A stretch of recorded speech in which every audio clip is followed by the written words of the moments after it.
देखो हार्ट पे ना लो डोज पे क्या करेगा, लो डोज पे इसने डिक्रीज कर देना है हार्ट रेट को, ये याद रखना है, और हाई डोज पे ये हार्ट रेट को इंक्रीज कर देता है। क्यों? ठीक है, लो डोज पे क्या होता है आपके पास, लो डोज पे जब हम देते हैं हार्ट रेट कम कर रहा है क्योंकि M1 रिसेप्टर्स को ब्लॉक कर रहा होता है, ये M1 रिसेप्टर्स की ये चीज़ याद रखनी है, और हाई डोजेस पे ये M3 रिसेप्टर्स को ब्लॉक करता है। M3 रिसेप्टर्स कहाँ पे, साइनोएट्रियल नोड के। ठीक है, जब M3 रिसेप्टर्स ब्लॉक करेगा आपके पास साइनोएट्रियल नोड के एसिटाइलकोलिन नहीं आएगी, क्योंकि एसिटाइलकोलिन क्या कर रही है, वेगल स्टिमुलेशन से एसिटाइलकोलिन प्रोड्यूस होती है, वो हार्ट रेट कम करती है, तो जिसकी वजह से क्या होगा, जब एसिटाइलकोलिन का इफेक्ट कम होगा तो हार्ट ऑब्वियसली ज़्यादा पंप करेगा।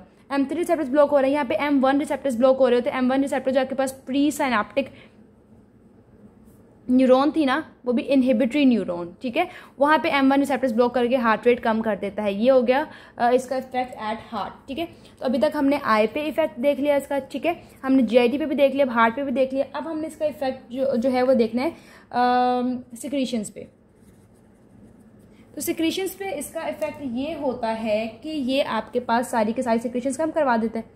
ठीक है, सलाइवा कम बनेगा तो आपको जीरोस्टोमिया हो जाएगा, मतलब आपका बहुत ज़्यादा ड्राइनेस ऑफ माउथ हो जाएगी, ड्राइनेस ऑफ माउथ। ठीक है, उसके अलावा आपके पास स्वेट जो है वो कम, स्वेटिंग कम हो जाएगी। जब स्वेटिंग कम हो जाएगी तो बॉडी टेम्परेचर ज़्यादा हो जाएगा।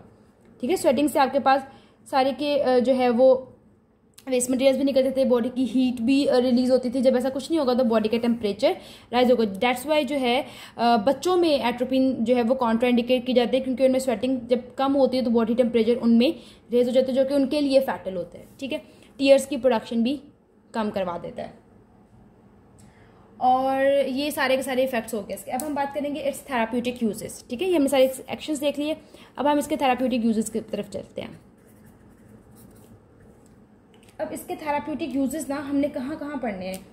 ऑफ्थैल्मिकली क्या इसका थेराप्यूटिक यूज़ होगा, ठीक है, देन आपका इसका जो है वो एंटीस्पेस्मोडिक इफेक्ट क्या होता है, ठीक है, फिर हम बात करेंगे अबाउट इट्स CVS पे क्या रोल प्ले करेगा ये, फिर हम देखेंगे एंटी सिक्रीटरी रोल क्या है इसका। ठीक है, लास्ट वन भी एक रोल है, हम बाद में पढ़ते हैं। सबसे पहले ऑफ्थैल्मिक, ठीक है, antispasmodic, CVS and anti secretory role. Ophthalmic role इसका ये है कि मिड्रियासिस करवाने के लिए और साइक्लोप्लेजिया, इन दोनों चीज़ों के लिए जो है वो हम मतलब साइकोप्लेजिक इफेक्ट्स लेने के लिए। ठीक है, बट समटाइम्स अगर हमें सपोज ऐसा पेशेंट है जिसमें हमें साइकोप्लेजिया की रिक्वायरमेंट नहीं है, सिर्फ और सिर्फ हम चाहते हैं कि प्यूपिल को डायलेट कर सकें। ठीक है, तो प्यूपिल को डायलेट करने के लिए हम क्या करते हैं, उनमें कौन से ड्रग्स देंगे, फिनाइल एफ्रीन, ये बुक में लिखा हुआ है, और कोई भी अदर अल्फा एड्रीनर्जिक। ठीक है, फिनाइल एफ्रीन और अल्फा एड्रीनर्जिक ड्रग्स देते हैं, जिसकी वजह से क्योंकि एट्रोपी ने साइकोप्लेजिया भी करवा देना है और एट्रोपी ने मिड्रेसिस, बट हमें अगर सिर्फ और सिर्फ मिड्रेसिस रिक्वायर्ड है ना तो हम एट्रोपी नहीं देंगे, उस जगह हम फिनाइल एफ्रीन और या अल्फा एड्रीनर्जिक ड्रग्स जो हैं वो उसमें दे देंगे। और एक और प्रॉब्लम ये है एट्रोपिन के साथ, इसका ड्यूरेशन ऑफ एक्शन बहुत ज़्यादा है। ठीक है, ये आपका ऑलमोस्ट ले लेती है 7 to 14 डेज अगर हम इसको टॉपिकली एडमिनिस्टर करें। ठीक है, आई में तो अगर जो शॉर्ट एक्टिंग ड्रग्स होते हैं, जैसे आपके पास होता है ट्रोपिकामाइड, ठीक है, ट्रोपिकामाइड है आपके पास, और आपके पास एक और ड्रग था जिसे कहते हैं साइक्लोपेंटोलेट। ठीक है, साइक्लोपेंटोलेट और ट्रोपिकामाइड, इन दोनों को देंगे तो आपके पास जो है वो ड्यूरेशन ऑफ एक्शन जो है वो कम हो जाएगा। ठीक है, ये इसका रोल हो गया। एंटीस्पेस्मोडिक ये कि जब हम इसे देते हैं तो GIT की टोन कम हो जाती है और ये GIT रिलैक्स हो जाता है। ठीक है, इसमें कम हो जाता है। कार्डियोवास्कुलर सिस्टम में आपको ब्रेडिकार्डिया होता है ना, ब्रेडिकार्डिया, उसको ट्रीट करने के लिए दिया जाता है ये। ठीक है, जो हार्ट की पंपिंग को स्टिमुलेट करने के लिए। देन एंटी सिक्रीटरीज का यही रोल है कि आपके पास सलाइवा की प्रोडक्शन, आपके पास स्वेटिंग और टीयर वगैरह की प्रोडक्शन जो है वो कम करने के लिए जो है वो आप इसको देते हो। ठीक है, ऑफ्थैल्मिक रोल भी पढ़ लिया हमने, एंटीस्पेस्मोडिक भी पढ़ लिया, CVS भी पढ़ लिया, एंटी सिक्रीटरी भी पढ़ लिया। अब इसका एक लास्ट रोल है, वो है एंटीडोट। ठीक है, वो भी अब हम देखते हैं एंटीडोट क्या चीज़ है। अब इसका लास्ट थेराप्यूटिक रोल है, इट एक्ट्स एज एंटीडोट। ठीक है, एंटीडोट फॉर कोलिनर्जिक एगोनिस्ट।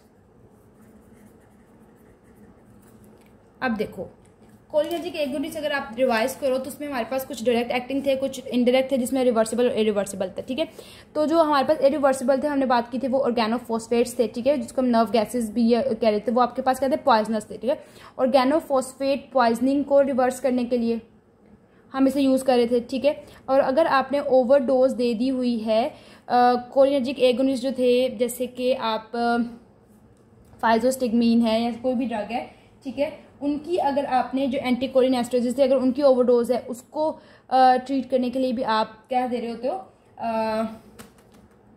क्या कर रहे थे हम, ये जो एट्रोपिन है, ठीक है। तो एट्रोपिन को हमें काफ़ी लॉन्गर पीरियड के लिए देना पड़ता है ताकि हम इन सब के जो है एक्शंस उनको रिवर्स कर सकें, ठीक है। क्यों? क्योंकि ये आपके पास टर्शरी अमाइन है, टर्शरी अमाइन सीएनएस में भी चले जाएगी और सीएनएस पे जो इनके इफेक्ट्स होंगे उनको भी जाके रिवर्स कर सकेगी ईजिली, ठीक है।